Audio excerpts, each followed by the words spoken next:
welcome to Richey May's quarterly webinar. Today's presentation will be on the MSR market and valuation trends. My name is Kurt Blum. I'm with Richey May's Business Advisory Services. And before we dive into the webinar, just a few housekeeping items. First, for optimal audio, all the participants' phones will be muted during the presentation. We will have a Q&A session at the end of the webinar, and do encourage your questions. And you can submit your questions at any time during the presentation by using the question box feature.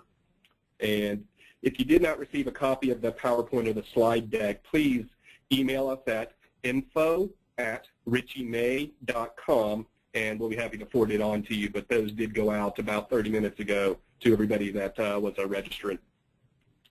So to kick off, I'd like to now introduce our presenters today from MountainView Capital Holdings. We're really excited to have them on the conducting the presentation for us today on this topic that's, I know it's got a lot of people's attention. So first, we're going to have Matt Maurer, who is the Managing Director of MountainView Servicing Group, as well as Mark Garland, who's the President of MountainView Servicing Group. So, I do want to thank MountainView, both of you guys, for taking the time out of your busy schedules to be here today and to present for us.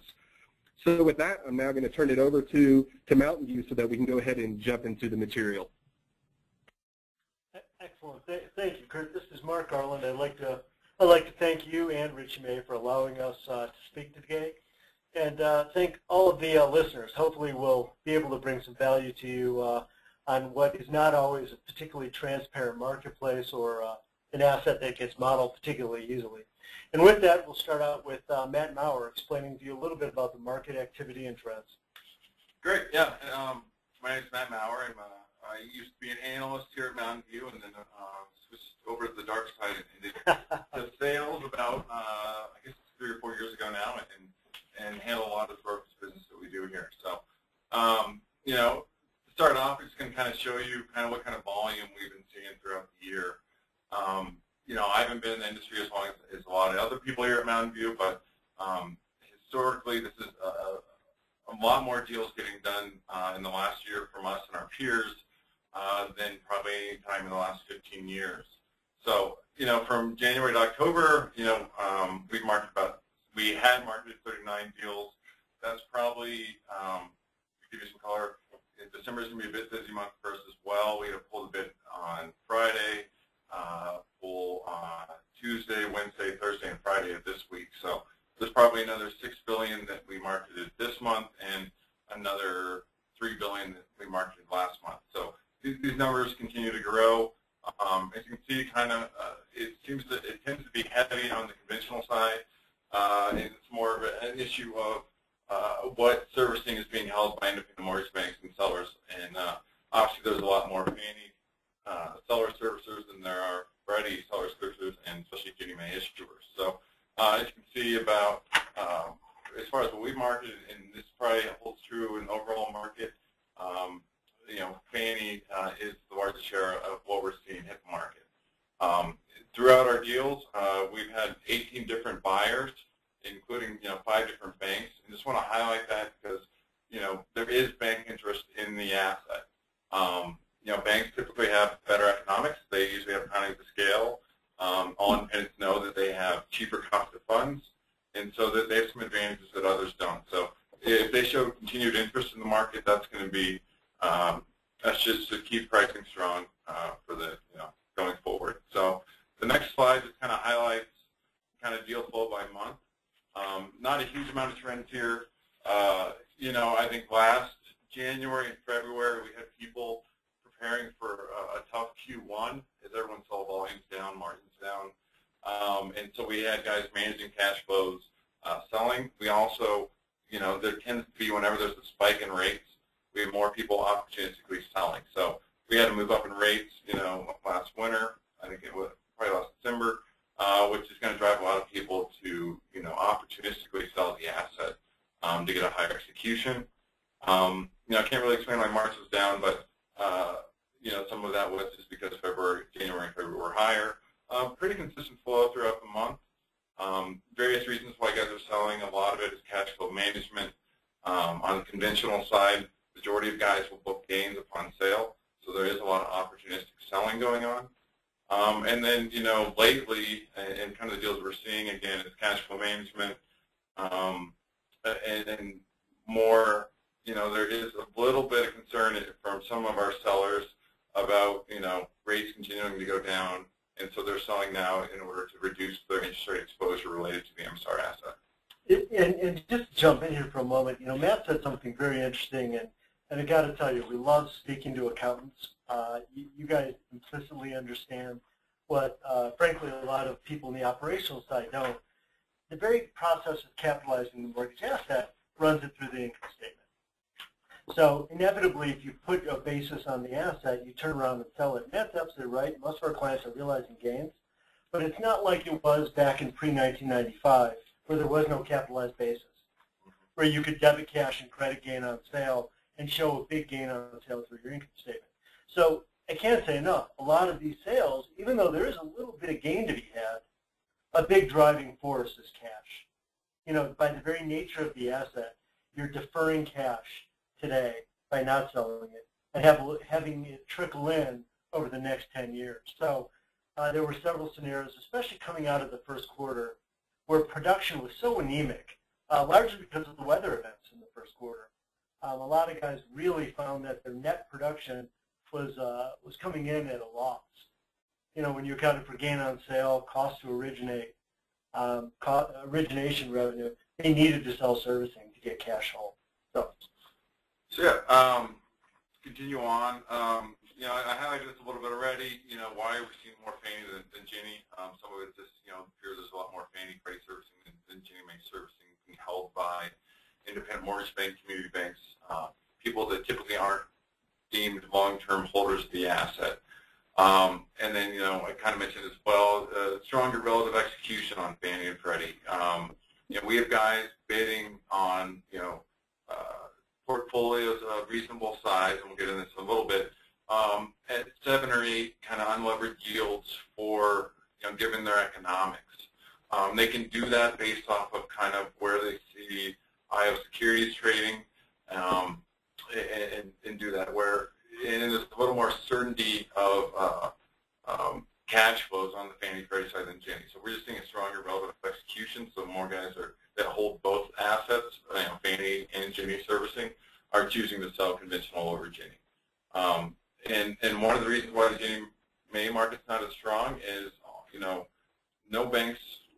There are no Ginnie Mae bank, Ginnie Mae MSR buyers that are banks. And I'm kind of touching this already, but what that leads to is every FHA loan has to be escrowed, so they tend to have higher escrow balances, which means float earnings is more material for Ginnie Mae servicing. Problem is, if you're as non-banks know, it's harder to get a good return on float earnings if you're not a depository. There are some options out there that some banks will give you earnings credits on that, but it's hard to maximize your return like a bank on those float earnings. And then, this is starting to change, but there's not as much Ginnie Mae MSR financing available in the market. Ginnie Mae has released a new acknowledgement letter that's more in line with Fannie and Freddie, but there's still a reluctance from a lot of the community banks that seem to be the main people offering financing to provide Ginnie Mae MSR financing. So if there's a lack of available financing, that means the buyers probably aren't getting that financing either, which means it's on a relative basis not as strong a return for them to buy Ginnie Mae servicing. And it's funny because the Ginnie Mae and the relationship with the banks is a little bit of a catch-22. In some respects, and I think Matt had alluded to this, banks are the ideal parties to hold Ginnie Mae's. They're efficient at using the custodial funds. They have economies of scale. They can buy loans out of pools as they go delinquent to minimize the loss. So banks really are the ideal party. The other trend, though, we've seen with banks is they're pulling back in many cases to core customers. So they're no longer buying servicing or loans for the sake of mortgage banking. They're really trying to serve, in many cases, retail banking customers. So, as we've seen banks pull back, even though they're really the ideal party for it, the other issue on Ginnie Mae that makes it a little bit tougher is we all know on Fannie and Freddie we have interest rate exposure. On Ginnie, you've got credit exposure at boot. So not only can the product run away from you as far as prepayment, But if you don't account for the incident of default and the severity of default correctly, you're going to be in a world of hurt. So it really takes sophisticated shops to be able to do that, and that's just another reason why the market isn't quite as robust as it is on the conventional side. All right, so who is buying servicing? Like I said, it's a mixture of PE REITs and banks. I think banks are going to play a bigger role in the upcoming year. Actually, Mark was just talking to a bank this morning. They're actually going to be above their Tier 1 capital. They're going to have Tier 1 capital issues, which is going to hurt their return. They're going to have to set aside more capital given the size of their MSR portfolio, but they are okay with that given the return the asset gives them compared to what returns in other asset classes. So it is a mixture of private equity funds and REITs, and some of those, some of these guys could say are PEs and REITs, private equity firms that have REITs. They tend to have majority share still, and probably that's going to continue, but we should see a larger bank presence in the next year. Kind of a couple trends over the last couple of years. Terms getting more favorable for sellers. Guys were paying 50 to 60% at sale. Now they're typically paying 90% at sale. A lot of times we're able to reduce the prepayment protection period from 3 to 4 months to 2 to 3 months. Interim servicing terms are mainly guys are able to get the buyers to pay them a rate that matches what their servicing terms are to loan pair, Delta Mill, similar, and then generally just catering to other unique terms. So the amount of demand and the competition is just definitely helping out sellers get better execution. On the flip side, so why are servicers selling? We kind of touched on this earlier, managing cash flows, that seems the biggest.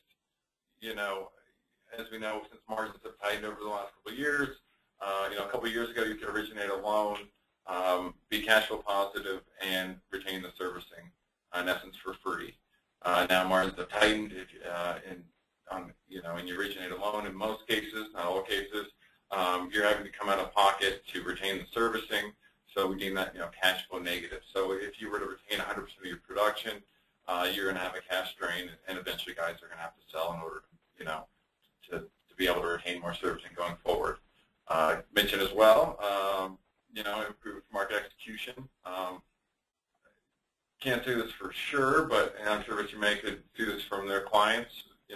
Majority of guys selling Fannie Freddie servicing are booking gains. In a lot of cases, that's 5 to 10 basis point gains. So, obviously, better execution is going to lead to a more willingness to sell. And then another piece of it is, which is something we monitor, is a lot of guys that get into servicing. There's a fair value level that's going to reflect kind of what the market is valuing the asset. A lot of what's going to influence that price are guys with larger servicing portfolios that have better economics. If you're using a subservicer and you're new entrant into retaining servicing, Dolphin Mill, Maurer, all those guys aren't going to give you the best terms out of the gate. So, and you're probably not getting the best return on float, and potentially you have to give up late fee income, or maybe you don't even get float. Maybe the subservicer gets float. So there's a difference between the economics of if you were to retain and economics, if you were to sell into the market. So in order to take advantage of the market or manage that disconnect, if you sell, you're able to take advantage of other people's better economics. Talked about it as well, the Tier 1 capital. There's a lot of chatter, a couple years ago or a year ago that, banks are going to be unloading tons and tons of servicing because they're going to have to manage their Tier 1 capital. Turns out there's only a handful of banks that are really concerned about it. And, and kind of what we're seeing is guys that even where they're a mortgage-heavy MSR bank, they still, like the return of the asset and are okay taking the capital hits related to being, out of line.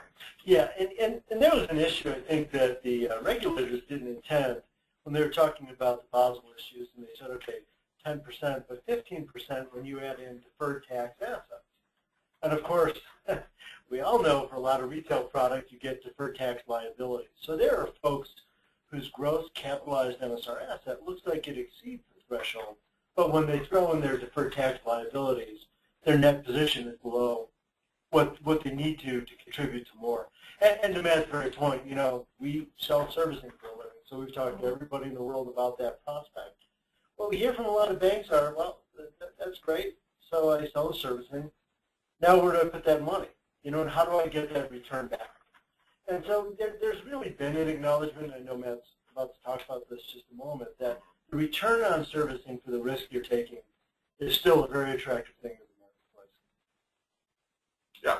So to transition to, you know, why are people buying MSRs and why are they buying them at the current levels? You know, and the term that I think went out, you know, I haven't heard it as much lately, but everyone's talking about, you know, the market's frothy, or which, you know, I never heard until someone talked about the MSR market as being frothy. But it just referring to, you know, almost like it's saying it's inflated. You know, I can tell you, there's the guys that are buying know what kind of yields they're buying at, and they're not being fooled, or they're not assuming rates are going to go up 100 basis points in a year, and that's how they can justify paying what they're paying. A lot of these guys know that they're potentially buying stuff if rates stay flat at a 7 or 8 yield, and they can. That is an attractive yield if you look at kind of for these private equity funds, other asset classes they can invest in. A lot of them have been trying to invest in distressed performing and non-performing notes. A lot of those asset classes, large non-performing trades are trading at 5.5 yields for a non-performing loan. So if you kind of look at the risk profile of buying a non-performing loan compared to buying servicing, you know, if you can buy servicing at a 7 or 8 yield, that is more appealing to guys than buying a non-performing note at 5.5.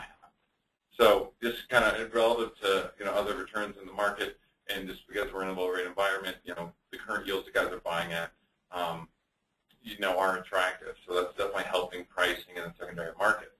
And then, you know, some of these REITs and private equity funds need negative duration. So they're worried about their RMBS portfolios and extension risk. So they need an asset that goes up in value when rates go up. So a lot of these guys are buying, you know, buying at a 7 yield. If rates go down and they don't get their 7% return, they're fine with that because they have other positions that are going to go up in value at the same time, and probably larger positions. So, you know, it's almost like a cheap hedge for them. You know, a lot of the talk's been about bulk, but, you know, we definitely think there's a place in the market for bulk and flow. You know, I think that both is an active market. Both are, you know, the high bids in both continues to change depending on current appetites. So kind of, you know, when does it make sense to sell bulk instead of flow? So one, you know, time and time again we see stronger all in execution.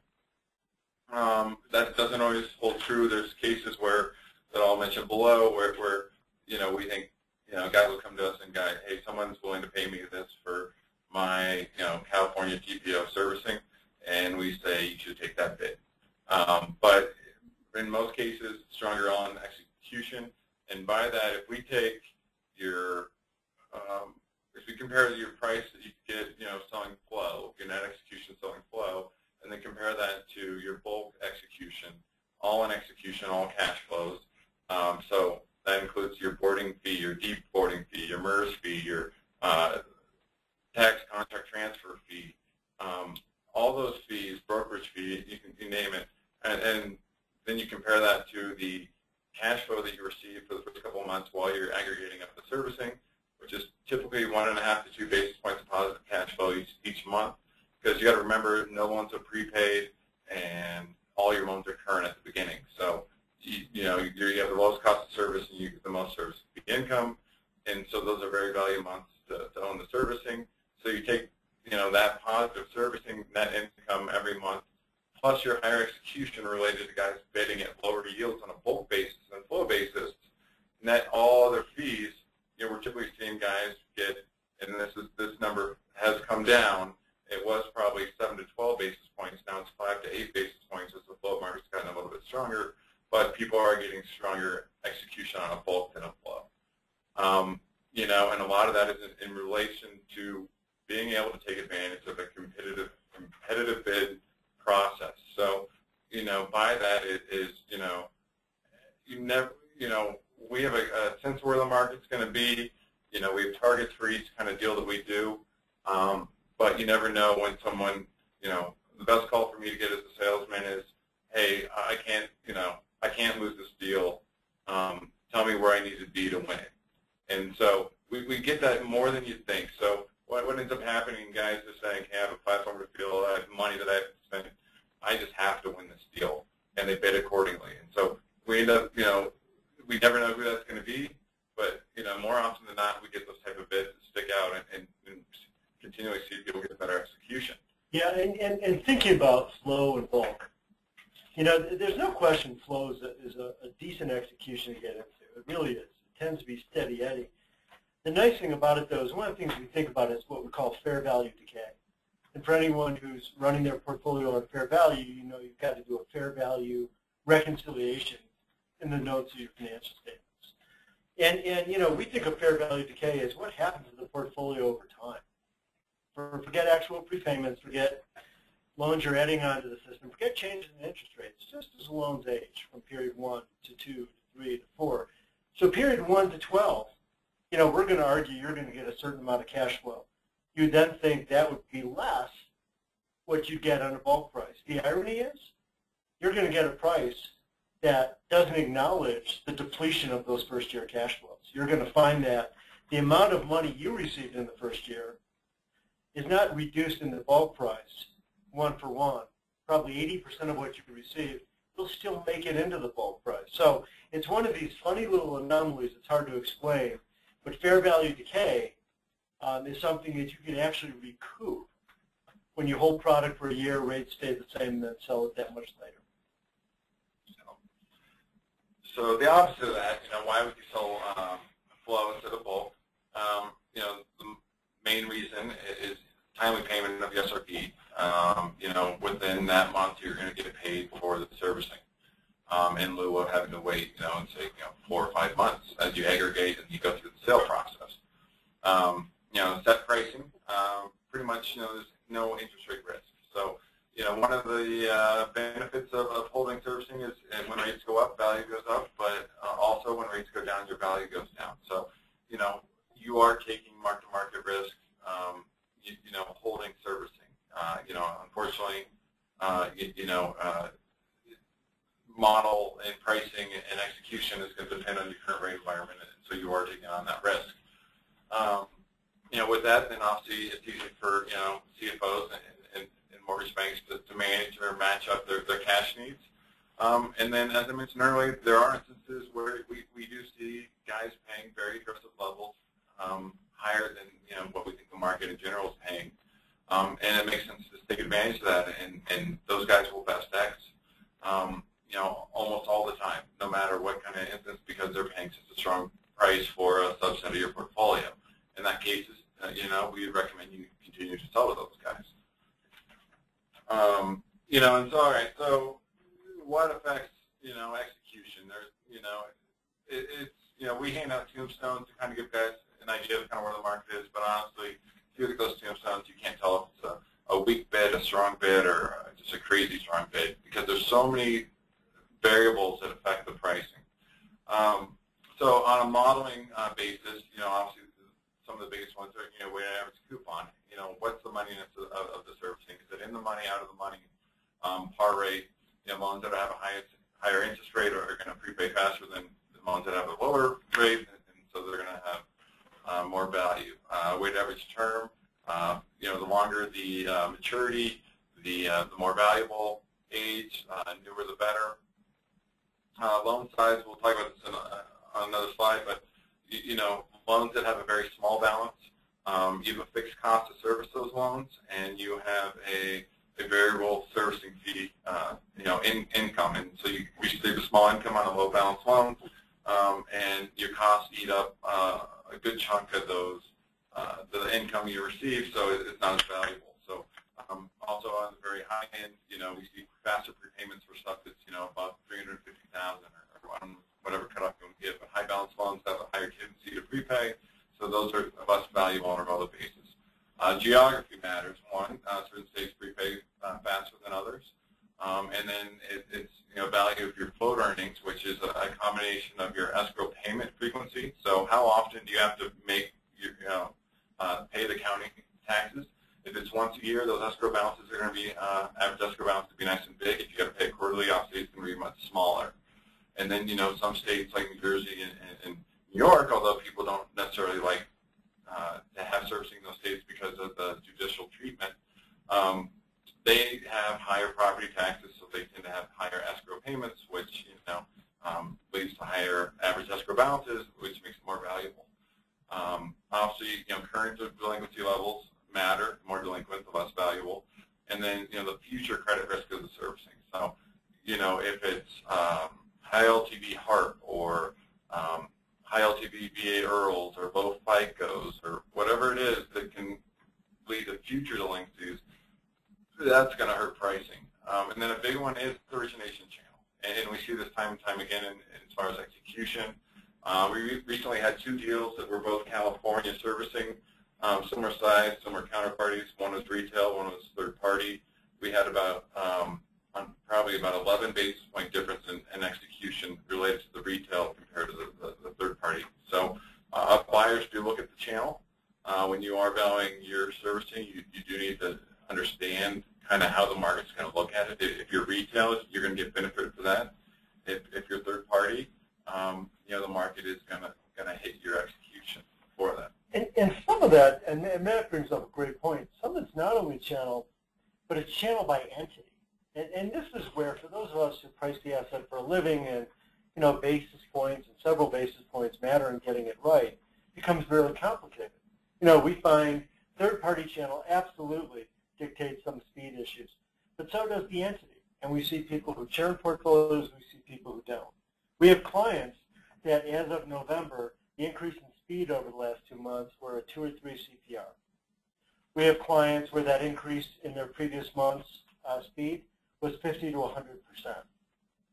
So, when Matt takes deals to market, getting that historical information, understanding it not only by channel but by entity becomes very important to future execution. Well said. So other considerations that aren't necessarily modeling at portfolio size, there's a fixed amount of work for guys to do transactions. A small deal, isn't as appealing because, the amount of work related to doing a deal that's $50 million or, $1 billion is not too far off. So guys would like larger size. Also, guys, some of our buyers have a need to put, additional $400 or $500 million to work. So buying very small portfolios doesn't really help them meet those goals. Seller's net worth does matter. I can tell you every time we go with a deal, every bidder wants to know what the seller's net worth is. And that's related to servicing being sold on a non-bifurcated basis. So bifurcation refers to the bifurcation of origination and servicer reps and warrants. So if it's done on a non-bifurcated basis, which most seasoned deals are, what ends up happening is the servicer will get full reps and warrants or request full reps and warrants or require full reps and warrants from the seller.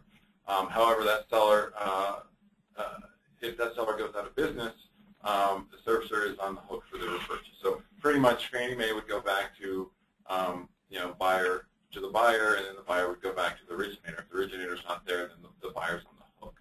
So seller's net worth does affect execution. Timing of bid and sale does matter. There's a ton of stuff in the market. That's going to hurt execution. You really need your advisor to assist you and guide you on when's a good time to come to market to get the most participation and the best execution. And then just the potential for a future relationship. If it's on a flow or bulk basis, if there's potential for guys to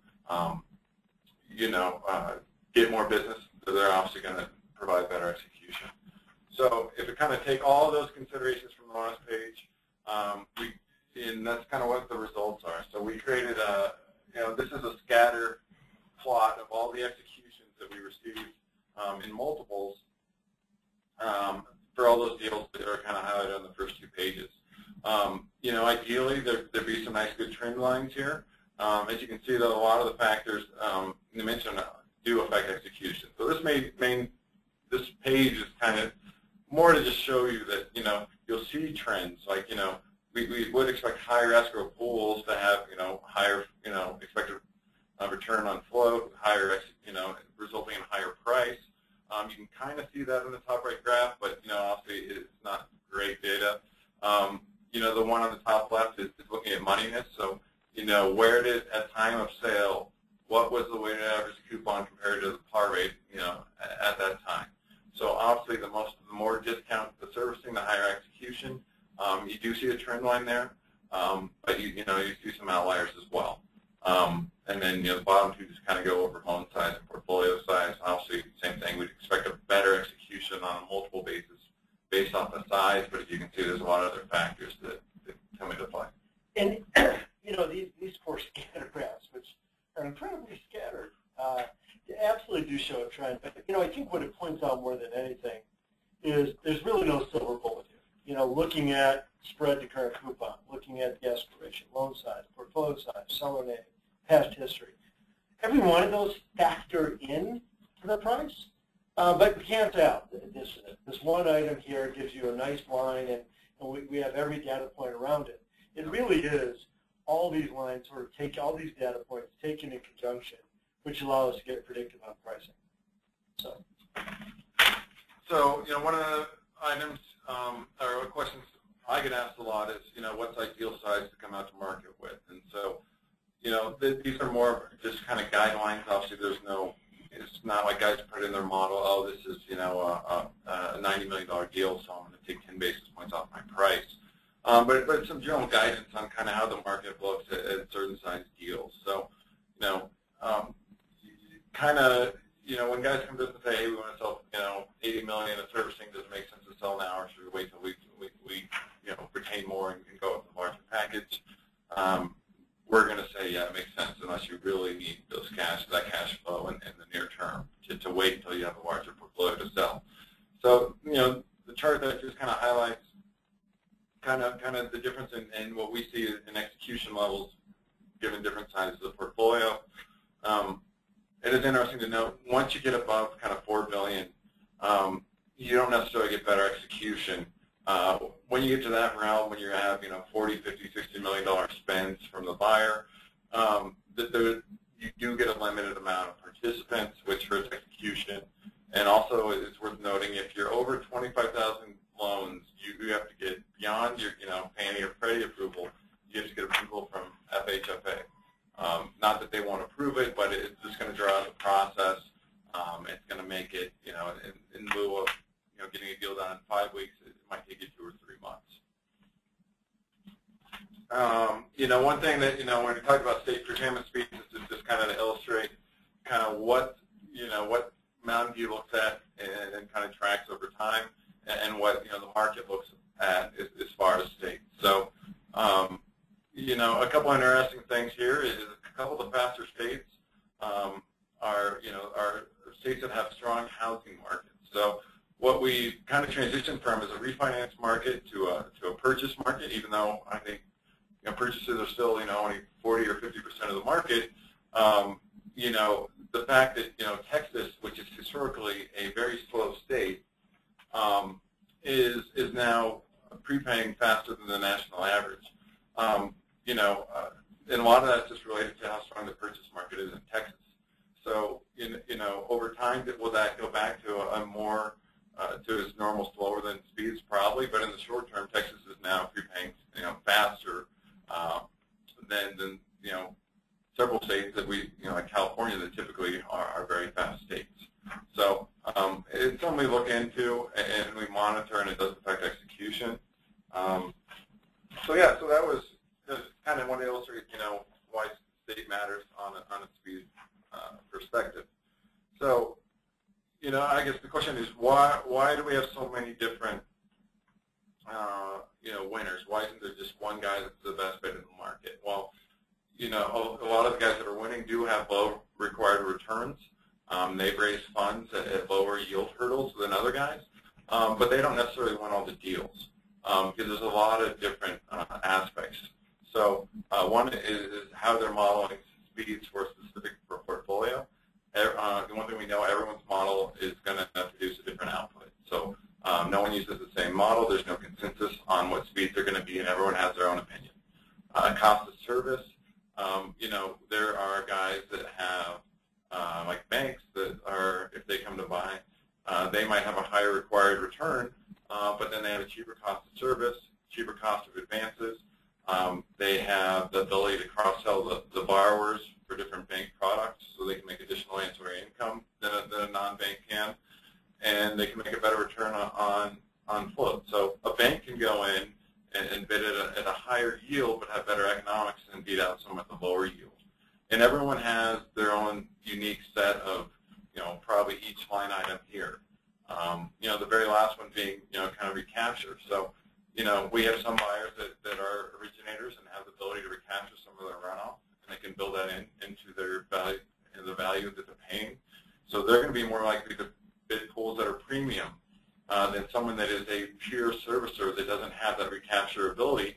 They're going to be scared off of a 450 WAC servicing portfolio because they don't have the ability to capture any runoff. And so when those borrowers run, they're going to lose that servicing. So, all these factors kind of play into why we see different guys win different pools. So one of the things we spend all of our time is trying to re-engineer trades and figure out what buyers, what they liked, what they didn't like about pools. And so the good news is when you have around 50 deals, you're able to get a lot of color and hopefully assist our clients in guiding them to, position the deal that they're selling to put them in the best position to get the best execution. So with that, I'm going to hand it back over to Mark. He's going to kind of talk over some trends that we're seeing through, financial disclosures and then some other items that we're seeing, in fair value modeling. Thank you, Matt. So, would you all go on to the next slide, slide 15? This is the great wall of numbers. We actually have more numbers on this extract. So, one thing I want to warn everyone on the call, we can't add these numbers down like that first 7 and 20 does not equal 24.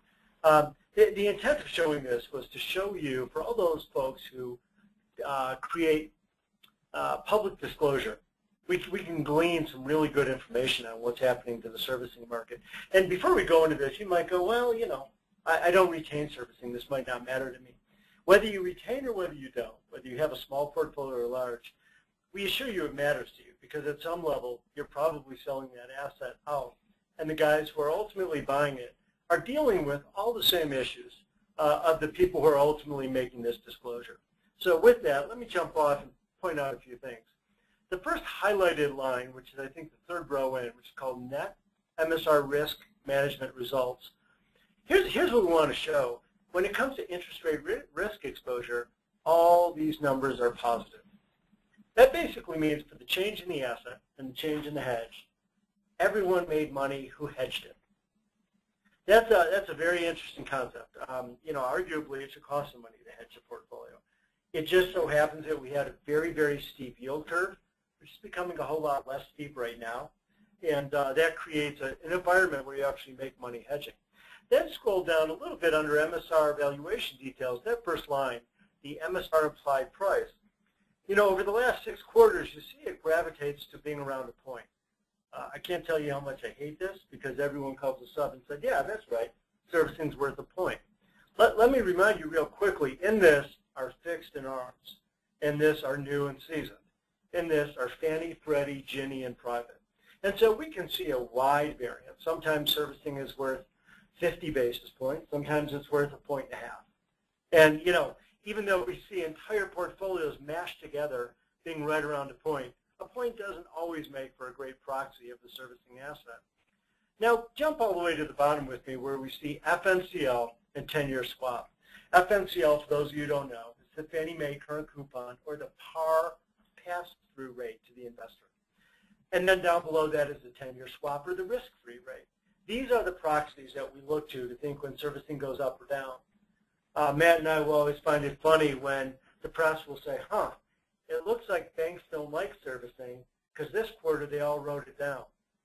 We think it probably has a lot more to do with the fact that rates went down in the quarter than the fact that banks woke up one day and decided they didn't like servicing.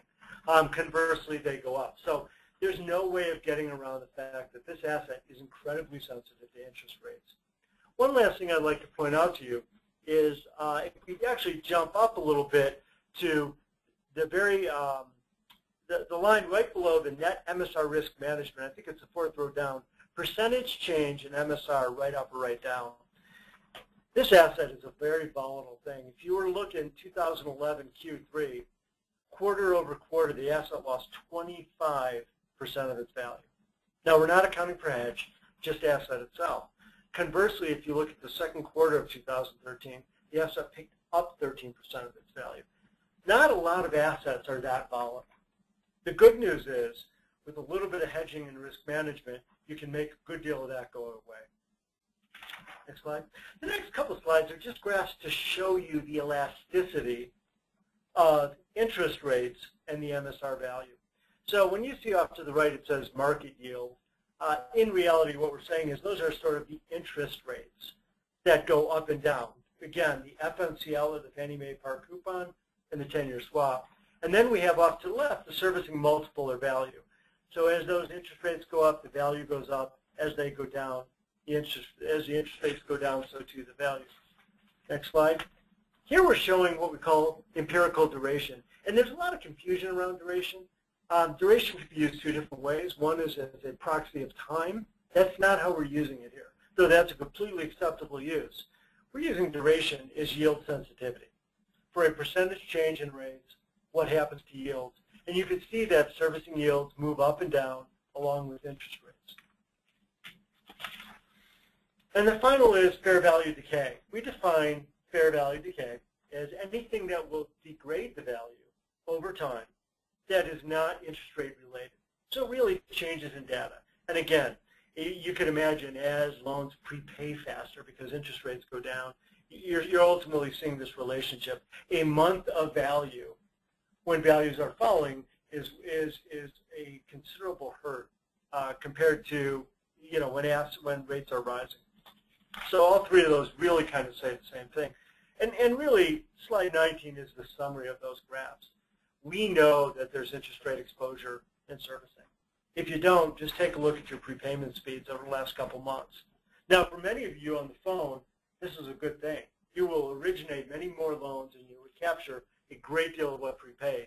But the asset in and of itself is highly exposed to interest rates. And there's no question that that asset will move both up and down in the direction of interest rates. Next slide, please. So now we get down to the brass tacks, accounting and tax issues and fair value modeling. I want to talk a little bit about accounting issues. If we go to slide 21. In fair value land, or FAS 157, it's a level 3 asset. There's people who claim they believe it's a level 2 asset.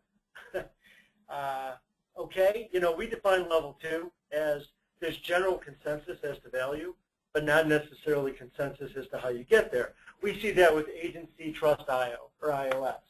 Everybody is within a tick of each other on pricing, but the OASs and the prepay models from the different broker-dealers are all over the place. I would argue, seeing bids, that there's not even necessarily consensus on pricing in servicing sometimes, and that to me tells me it's a level 3 asset. We talk about fair value, and Matt talked a great deal about market and did a great job. When we think about market, often the people who win deals, not surprisingly, are the highest numeric bid. Sometimes it's not the case, but they're usually the highest net bid. What we find in fair value is sometimes that's reflected in fair value and sometimes it's not. MountainView's concept of fair value is that everybody who bid on a given auction has a reasonable chance of winning, and they all believe that they're putting in at a reasonable price. So we see those as data points. And if we graph those data points, we can come up with a frequency distribution. And we want to be in the middle of that distribution, the 50th percentile of those bids. Now, you could argue that the top bids are the ones that won the deal, or maybe people threw in low bids that were just garbage bids. But it actually takes a decent amount of work to work through these deals and actually propose a bid. So we're going to come to the view that we have data points. Those data points create a mean. That mean to us is fair value. And that's why it's not uncommon when we establish fair value for Matt to say, oh, we can go to auction and beat that by 5 or beat that by 10. Matt's thinking of the top bids in the marketplace, and he's absolutely right.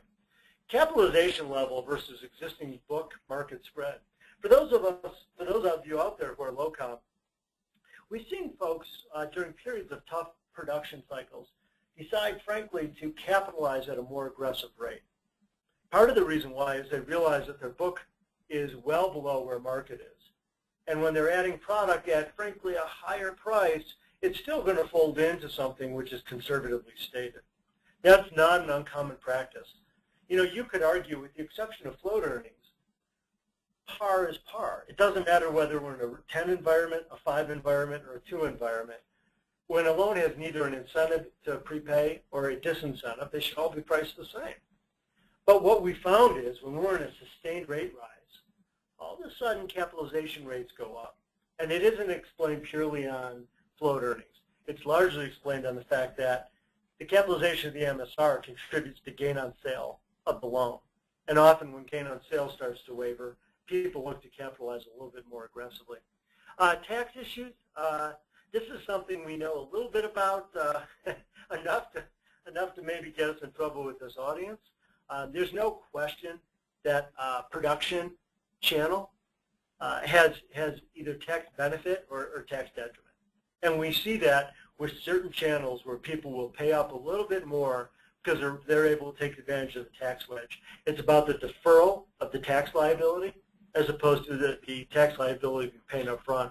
The other issue, which we don't talk a lot about, is safe harbor service fees and the implication for excess servicing. This really hasn't been much of an issue for a couple reasons. The main reason why is whether it's buy-up or buy-downs, they're paying you pretty well to just create the minimum level of service fee. But as people start to create more excess, this will become a bigger issue. Finally, we get down to MSR sale realization. What's required to have a sale? This used to be something we talked a lot about. We really don't talk about it much, Matt, anymore. You know, the old rule used to be you needed 20% down at sale date. Well, as Matt said, those numbers are gone. Today we're getting numbers well in excess of that. Sale with a long-term sub-servicing agreement, we've seen that, where folks have said, look, I want to keep the customer. Other people come in and say, you know what, I'm willing to do that. I want to buy the cash flow. I'll let you keep the customer. Strike an arm's length sub-servicing deal. They're a little more complicated to get done. And you notice how I say long-term sub-servicing contract. It can't be a permanent sub-servicing contract because that's really not a market term. So it's got to be a 5 to 7 year term. Strip participation. This thing has become really a bit of a dinosaur. This is maybe, I don't know if you've seen Nation Star and Aquin did a couple of these deals where people come in and just buy a piece of the strip of the 25 basis point service fee. This does not get sale accounting realization, so it's deemed long-term financing, and in many cases it's deemed expensive long-term financing. And finally, yeah, just to chime in, and we get this question a lot on why we're not seeing it, and a lot of that is in relation to the availability of this, Fannie, Freddie, and Ginnie Mae MSR financing lines. Yeah. That are, L plus 400, L plus 500, where servicing strip buyers are buying it at, let's say 8.5 yields. So most mortgage banks find it more appealing to lever the asset up and are okay with interest rate risk at, L plus 400 than they are selling a portion of the strip at, an 8.5 yield. Absolutely. Yeah, very well said. And the final issue is the gain on sale of servicing. Is it normal or capital gains? We've had the pleasure of working with both Ken and Keith on this issue on a couple accounts. We're happy to talk to you about that. That is something that requires a position for you to take and a little bit of complicated math behind it, but we're happy to provide that math and discuss it with anyone who'd like to talk about that. Fair value modeling issues. And again, for those of you who go, well, I'm originating and I'm releasing, or I'm originating and retaining, but I don't really price it, which could be a lot of people on the phone.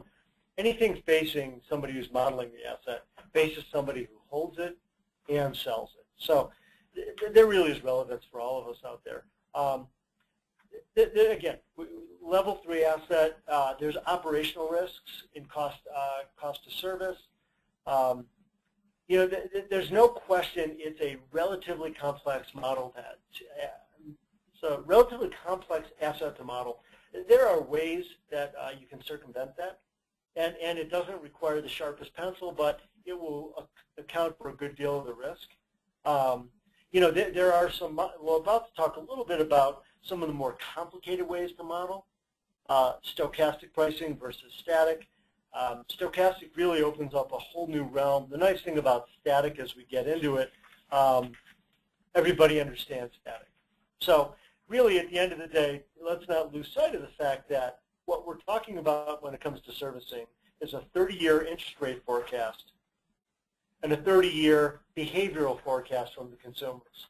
Forget trying to predict what the regulatory or compliance environment will look like, the headline exposure, et cetera. And you realize very quickly that those become ridiculous things to try to quantify. We simplify that by coming up with a static methodology. We assume the rates today exist forever, and that makes it a much easier thing to model.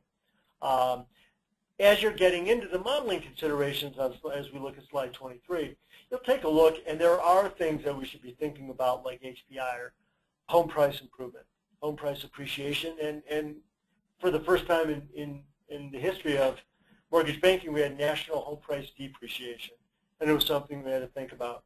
Things like FICO scores and LTVs, DTIs, loan level price adjusters. We spend a great deal of time just trying to figure out what's the incentive that consumer A or B or C really has. And frankly, that's a different answer for A than B than C. So trying to get down to, really, does the loan have the opportunity to refinance is a basic but a critical question. Mortgage rate modeling. You know, it's really funny. We publish a daily mortgage rate, a primary rate that we pass out to people. And we get an equal number of calls telling us that it's wrong, it's low, or it's wrong, it's high. And what we're finding is, of course, not only in your very neighborhood, but your state, but your region, there are competitive factors that make it difficult to quantify what exactly is the rate you're offering to a given consumer. One of the things we know when it comes to MSRs is they're interest rate driven. Next slide, please. We take a look at it, you know, one of the things we think about, well, if mortgage rates go up, then values go up. And if mortgage rates go down, then values go down. But there's actually a bigger implication here. There's also the risk-free rate. And sometimes mortgages don't necessarily move in kind with the Treasury or the 10-year swap. And when that happens, we need to think about, will they eventually revert to their long-term basis? And one of the things you'll see here is that mortgage rates, which is the 10-year and the 5-year, and I'm sorry, the risk-free rates, which are 10 and 5, and the mortgage basis, account for about 90, 95% of the rate exposure. We would argue that if you looked at the 10-year risk-free rate and the mortgage rate, you probably would capture just about all you need to know. What we're trying to show on this next slide, a lot of people said, gosh, I remember when servicing multiples were 5 and 5.5. It's really hard for me to get there today. It really is for a couple reasons. One is cost is a little higher. Ancillary or late charge is a little lower with the great product that's being pulled through today. But one of the biggest reasons why is float. If we're to take a look at float income, if you can earn on those custodial accounts, today it's incredibly low as the government is holding down rates to stimulate the economy. If we go way back in time to, I don't know, 2008, and we were to use those same short rates, you'll notice that the cash flows that are highlighted here more than double. And you'll notice that the value at the very bottom at the lower right goes from 105.6 basis points to 125 basis points. So while most of these other cash flows are very stable, the one thing that we think will be coming, and from everything we've heard, most likely in the spring or summer of 2015, is an increase in rates, which helps the value of servicing. And that really sort of shows it here. One of the proxies for custodial float earnings within an MSR model is the 5-year swap. It's a good proxy of what we think of as a 1-month LIBOR forward rate. So it's a long-term earning rate. And what you'll see is as that rate fell and fell and fell, so too did servicing. As that rate starts to recoup, so too does servicing. So that is a very strong implication. Finally, we get down to the results of re-engineering trades and portfolios. What you see on slide 29 is the output of a product that we offer to customers where we'll take both MountainViews and industry trades that we've worked on. And the good thing is we know the price, which is often something we don't know until the trade actually happens. The nice thing about knowing price is there's really 3 things that we have to do to model something. We have to come up with cash flows. We have to either put in a yield and determine a price, or put in a price and determine a yield. So deals that have already traded, we know what the cash flows look like. They can be unique to each individual party. And in this case, we know the price. So we could actually solve for the yield. Well, you see in the very last column, and this was one that we probably should change. This is showing the more complicated one, which is an OAS, or the more stochastic yield. But we could change that to being just a static yield. When Matt was talking about 7 and 9% yields, we can manifest this by saying, hey, company ABC, when we look at trade 2 and we drop in your cash flows with the price that we know it traded at, on the date that we know it traded, your yield was 10%, or your yield was 7%. And that gives you an immediate proxy as to how rich or how poor the market's performing. So where does that leave us with 2015? What can we look forward? Matt? Yeah, so, it's kind of what we, think is going to happen in 2015. I think a lot of that's dependent upon where rates go. There's more people talking in the market that they're thinking rates will go down, and then there's also the people that are still thinking rates are going to go up. So obviously that's going to affect kind of what happens, but for the most part, we think, we're given where margins are, we're going to see continued people take advantage and have their tickets to continue to sell on a flow and bulk basis for the main reason of just managing cash flows. Based on our conversations we've had and relative yield opportunities in the market, for banks, we think more banks are going to jump back into the MSR market, which is going to help support levels for increased execution in the market. We're already seeing this one. Non-bank buyers are starting to find ways to get better earnings credit rates on their custodial accounts.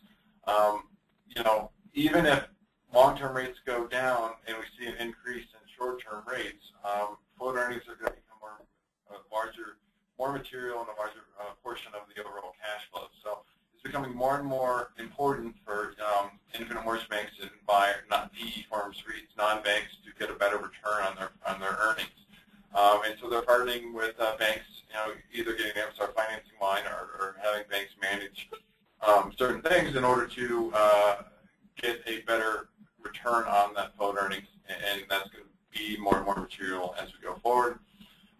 We're getting more and more requests for, how do you price certain products such as ARMs and jumbos and non-QM and stuff like that. So, we're going to see more people retain, different products. And so I think, MountainView is going to have a stance on how we model a non-QM ATR loan where we haven't had those loans in the market before. So we got to figure out how to, what is the right model life for that asset.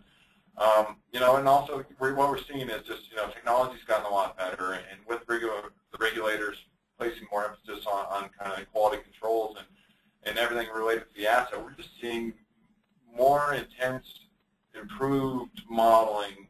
The stuff that people are able to do modeling the MSR asset and measuring risk today compared to 10 years ago, it's pretty spectacular. So we'll see that trend continue. And finally, I guess my plug for MountainView is I think we're going to continue to see people bring pools to market on a bulk basis and put people in competitive auction because the process works. So for bulk or flow. So and I truly do believe that, and that's why I do plug it. Guys tend to be very happy with the process and the resulting execution. So we think that trend will continue. So with that, I think we pretty much used up all the time, but if anybody has any questions, we'll try to answer them as fast as we can.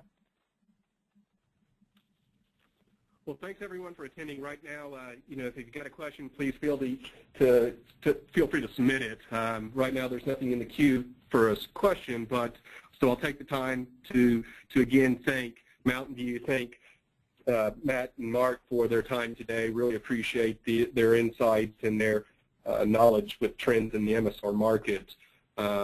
Again, we're always trying to Richey May to provide topics for these webinars that are timely in today's environment, and they're also informative. So if you have any ideas or recommendations for future topics, please feel free to email myself, which is kurt@richeymay.com or info@richeymay.com, and we'll try to take those into consideration. We sent out the slide deck, so if you did not get a copy of it and you'd like one, please email us at info@richeymay.com and we'll be happy to send that out to you. And again, thanks for everybody for your time today, and we'll hang on for just a couple more minutes to see if any questions trickle in.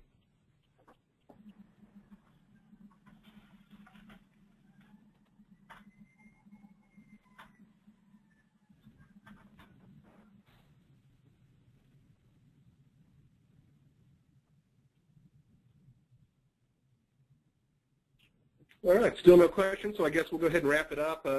Thanks again, everyone, and I hope you have a great day.